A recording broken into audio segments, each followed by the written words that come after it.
1 से 900 के बीच में ऐसी कितनी संख्याएं हैं जो 2, 3 अथवा 5 से विभाजित नहीं है, जो न तो 2 से, न 3 से, न 5 से विभाजित है।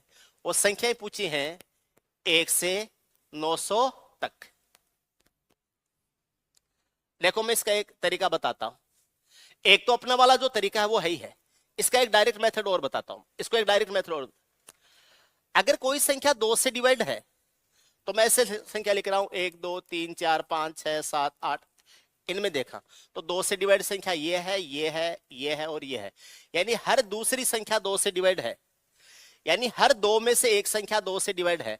तो अगर 2 में से एक संख्या डिवाइड है तो एक डिवाइड नहीं है, तो जो टोटल संख्याएं होती हैं उनका 1/2 संख्याएं 2 से डिवाइड नहीं होती।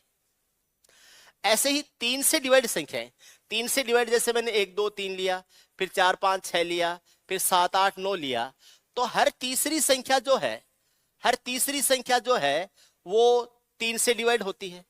यानी 3 में से एक संख्या 3 से डिवाइड होती है, एक डिवाइड होती है तो 2 डिवाइड नहीं होती, तो नहीं डिवाइड होने वाली संख्या 3 में से 2 है, इसलिए नहीं डिवाइड होने वाली संख्या 2/3 आ जाएंगी।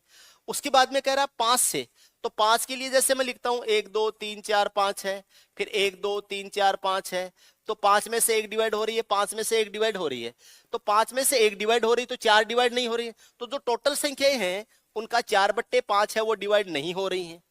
अब आपको 900 तक जाना है, तो 900 तक है, 2 से डिवाइड नहीं होने वाली संख्या 900 का 1/2 हो जाएगी, 3 से डिवाइड नहीं होने वाली 2/3 हो जाएगी, और 5 से डिवाइड नहीं होने वाली संख्या 4/5 हो जाएगी।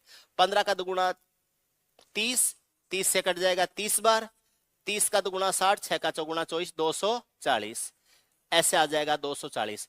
या तो ऐसे डायरेक्ट कर दो, ये तो है डायरेक्ट मेथड, ये तो है डायरेक्ट मेथड।